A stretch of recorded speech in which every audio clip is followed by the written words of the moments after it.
कहानी की शुरुआत बेलगोरी नाम के एक शहर से होती है, जहां कुछ सिपाही एल्योशा नाम के एक नामचीन योद्धा का पीछा कर रहे थे। एल्योशा ने एक पेड़ को काट कर उनके सामने गिरा दिया ताकि वो उसके पीछे ना आ पाए, पर तभी सामने से आ रहे एक उल्लू ने उसे टक्कर मारकर नीचे गिरा दिया। अब उसके पास इन सिपाहियों से लड़ने के अलावा और कोई चारा नहीं था, पर उसने फिर भी सभी सिपाहियों को बड़ी आसानी से हरा दिया। तभी अचानक से वो उल्लू एक औरत में बदल गया, जिसका नाम था जादूगरनी वारवरा। उसने अपने जादुई चाबुक से एल्योशा की तलवार को एकदम रबड़ जैसा ढीला बना दिया। लेकिन तभी एल्योशा का घोड़ा भी अपना रूप बदलकर जादूगर स्वेटोजार बन गया। उसने एल्योशा पर एक खास जादू किया जिससे वो लगातार छींकने लगा। मौका पाते ही वारवरा ने एल्योशा को भी पत्थर का बना दिया, जिसके बाद सिपाहियों ने उसे भी बाकी पत्थर बने योद्धाओं के साथ समुद्र में फेंक दिया। जादूगरनी वारवरा तो अब स्वेतोजार को भी मारना चाहती थी, पर वो तुरंत समुद्र में छलांग लगाकर एक मछली का रूप लेकर वहां से भाग गया। इसके बाद साल 2017 में हम इवान नाम के एक लड़के को देखते हैं। वो एक ठग था जो तिलस्मी शक्तियां होने का दावा किया करता था।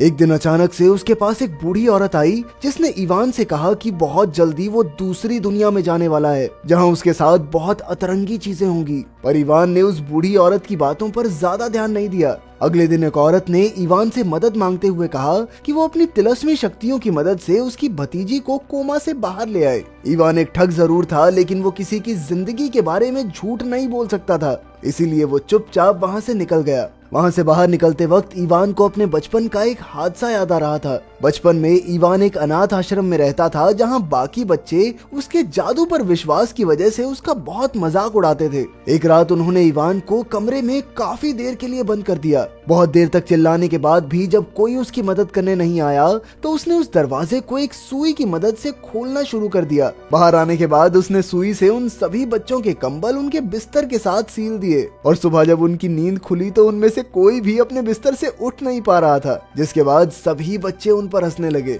इस हादसे के बाद से इवान ने उस सुई को एक नेकलेस की तरह पहन रखा था। थोड़ी देर बाद इवान को एक आदमी ने अपने बॉडीगार्ड्स के साथ रोक लिया, क्योंकि कुछ दिन पहले इवान उसकी पत्नी से मिलकर आया था और उसने ऐसे ही हवाबाजी में कह दिया कि तेरा पति तेरे ऊपर चीट कर रहा है। अपने आप को मुसीबत में देख इवान तुरंत ही वहां से भागने लगा, पर बॉडीगार्ड्स बिल्कुल उसके पीछे ही थे, जिनसे बचने के लिए वो एक वाटर स्लाइड में घुस गया। पर वो स्लाइड उसे किसी स्विमिंग पूल में ले जाने की बजाय बेलगोरी के जंगल में ले आई। इवान को कुछ समझ नहीं आ रहा था, और जब उसने उस पेड़ की तरफ देखा जिससे वो यहाँ आया था, तो वो अचानक से स्वेतोजार को वहाँ देखकर डर गया। इसके बाद स्वेतोजार ने उसका पीछा करना शुरू कर दिया। इस सब से परेशान होकर जब उसने स्वेतोजार को मारने के लिए एक लकड़ी उठाई, तो स्वेतोजार ने उसे एक बहुत बड़े पेड़ में बदल दिया, और साथ ही इवान के पिछवाड़े से एक पूंछ भी उगा दी। इसके बाद स्वेतोजार ने इवान को बताया कि वो मरमेत्स नाम के एक योद्धा का बेटा है, और कई साल पहले उसके माता पिता के कहने पर ही स्वेतोजार उसे दूसरी दुनिया में लेकर गया था। पर अब इवान ही उन सब की आखिरी उम्मीद था। तभी उन्हें आवाज आई कि कुछ सिपाही उनकी ही तरफ बढ़ रहे थे, जिसके तुरंत बाद स्वेतोजार इवान को उसके पिता की एक अंगूठी देकर वहां से भाग गया। सिपाहियों को अपने सामने देखकर इवान ने उन्हें अपने पिता का नाम बताया, लेकिन इससे सिपाहियों को कोई फर्क नहीं पड़ा, और जैसे ही इवान ने वहां से भागने की कोशिश की, तो वो एक पेड़ से टकराकर बेहोश होकर गिर गया। जिसके बाद सिपाही उसे कैदी बनाकर महल में ले आए। उन्होंने उसे राजकुमार डोब्रिन्या के सामने पेश किया, और जब इवान ने अपने पिता का नाम बताते हुए उनकी अंगूठी दिखाई, तो राजकुमार ने इवान पर भरोसा करते हुए उसका स्वागत किया। थोड़ी देर बाद जादूगरनी वरवारा भी वहां पहुंच गई, जो अब राजकुमार डोब्रिन्या से शादी कर चुकी थी। इसके बाद वरवारा राजकुमार से झूठ बोलकर इवान को अपने साथ ले गई, जहां उसने सिपाहियों से कहकर इवान को जेल में बंद करवा दिया। थोड़ी देर बाद इवान की नजर अपने बगल वाली जेल में पड़ी, जहां कोशे नाम के एक आदमी के शरीर को कई टुकड़े करके उन्हें अलग अलग बर्फ में जमा के कैद कर रखा था। कोशे इवान को पहले से ही जानता था, और उसके मुताबिक अगर उसे अपनी दुनिया में वापस जाना है, तो उसे किसी भी हालत में एक करिश्माई तलवार ढूंढनी पड़ेगी। जिसके मुताबिक कोशे ने एक जादूगर को धोखा देकर वो करिश्माई तलवार चोरी कर ली थी, जिसके बाद उसने कई साल तक राज किया।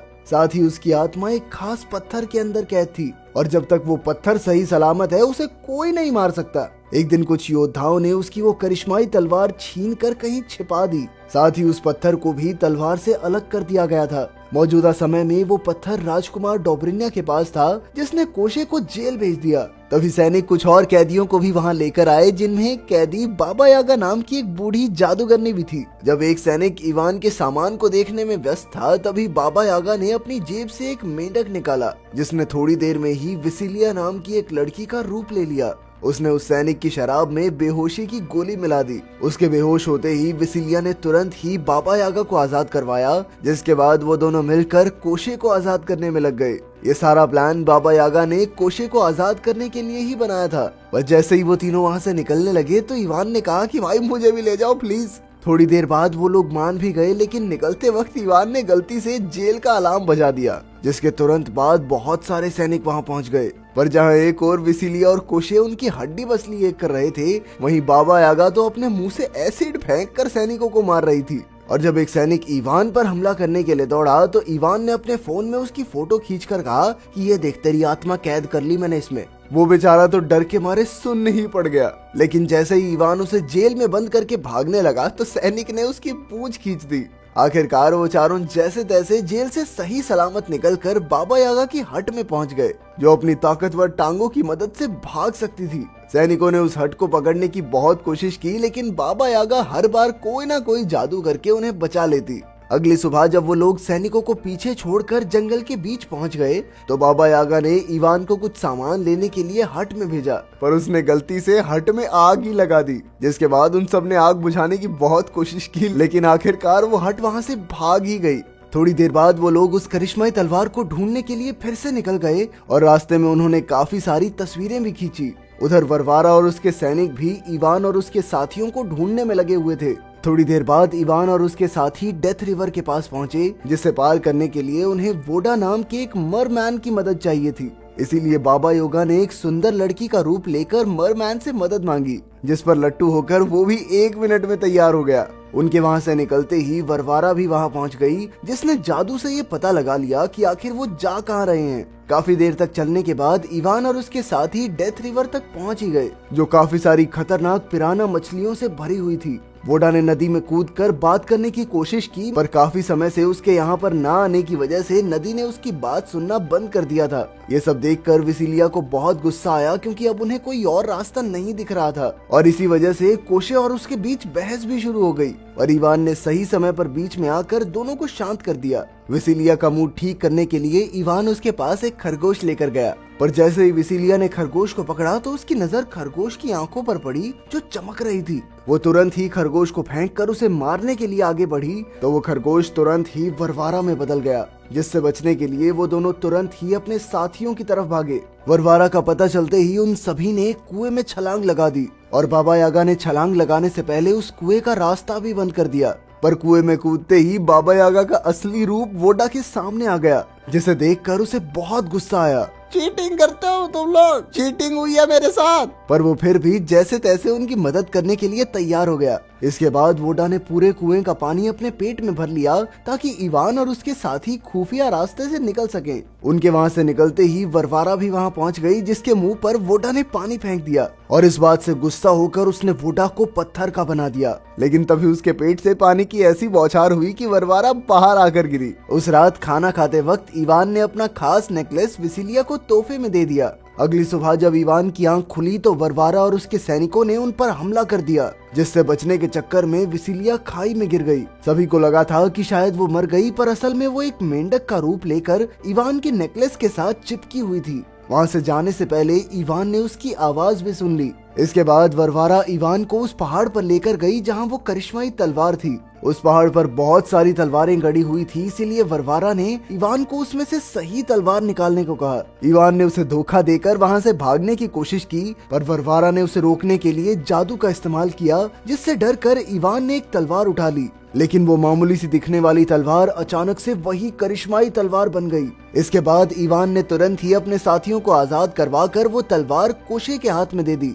और तभी राजकुमार डोबरिन्या भी वहां पहुंच गया और उसने कोशे को वो खास पत्थर देने का लालच दिया, जिसके अंदर उसकी आत्मा कैद थी। लेकिन उन्होंने धोखे से वो करिश्माई तलवार भी ले ली और ऊपर से वो पत्थर भी नकली निकला।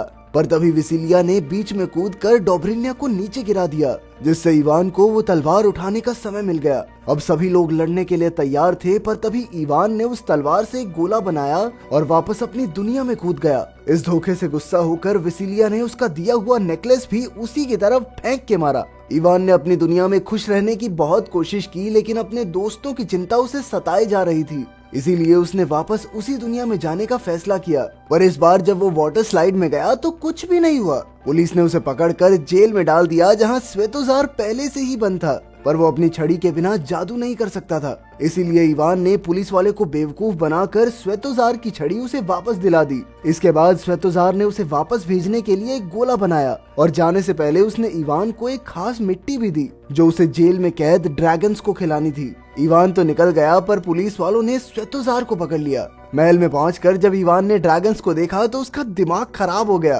क्योंकि वो तो अभी बहुत ज्यादा छोटे थे। उसने उन्हें वो पाउडर सा खिलाकर तगड़ा करने की कोशिश की, लेकिन कोई फायदा नहीं हुआ। तभी सैनिकों ने वहां आकर उसे पकड़ लिया और जाते जाते उसके हाथ से वो पाउडर नीचे गिर गया, जिसके बाद ड्रैगन्स आराम से उस पाउडर को खाने लगे। इसके बाद इवान को महल में ले जाया गया, जहां राजकुमार डोब्रिन्या सही समय का इंतजार कर रहा था। इवान इस बार अपने साथ बंदूक भी लेकर आया था और उसने उस पत्थर को तोड़ने की कोशिश की, पर वरवारा ने बीच में आकर उसे नीचे गिरा दिया और सही समय होते ही उसने जादू से डोब्रिन्या को अमर बना दिया। अब तो उस पर गोलियों का भी कोई असर नहीं हो रहा था। जैसे ही वो इवान को मारने के लिए आगे बढ़ा, तभी उन ड्रैगन्स ने सब पर हमला कर दिया। ड्रैगन साइज में छोटे थे, लेकिन आग बढ़िया फेंक रहे थे। मौका मिलते ही इवान ने अपने साथियों को आजाद करवा लिया और साथ ही विसिलिया से माफी भी मांगी। विसिलिया ने पहले तो उसे गुस्से में चमाट दे मारा, लेकिन फिर चूम भी लिया। उधर डोब्रिन्या ने अपनी तलवार से उस ड्रैगन की आग को रोक रखा था। उसका ध्यान भटकाने के लिए इवान ने कहा कि मर्दों की तरह एक नॉर्मल तलवार से लड़के दिखा। लड़ाई शुरू होते ही वसीलिया ने चुपके से उस करिश्माई तलवार को चुराने की कोशिश की, लेकिन तभी वारवरा बीच में आ गई, जिसके बाद वो दोनों भी आपस में लड़ने लगी। इस लड़ाई में उस करिश्माई तलवार से वो खास पत्थर नीचे गिर गया। उधर ड्रैगन ने कोशे को भी आजाद कर दिया था। कोशे ने फट से वो खास पत्थर पकड़ लिया, पर जैसे ही वो उसे तबाह करने वाला था तो वारवरा ने उसके हाथ को उसके शरीर से अलग कर दिया। लेकिन कोशे अपने अलग हुए हाथ को भी कंट्रोल कर सकता था और आखिरकार उसने उस पत्थर को हवा में उछाल कर तबाह कर दिया, जिसके तुरंत बाद ही कोशे और डोब्रिन्या की मौत हो गई, क्योंकि उन दोनों की आत्मा उसी पत्थर में कैद थी। इसके बाद इवान के पिता भी वापस पत्थर से इंसान बन गए। उस दुनिया में तो सब कुछ ठीक हो ही गया था, तो इवान ने बाबा यागा से एक खास दवाई लेकर हॉस्पिटल के अंदर कोमा में पड़े उस बच्चे को भी ठीक कर दिया और फिर उसने वापस बेलगरी में आकर वसीलिया के साथ एक नई जिंदगी की शुरुआत की। अगर वीडियो पसंद आई तो लाइक कर देना, चैनल को सब्सक्राइब कर देना। मिलते हैं अगली वीडियो में।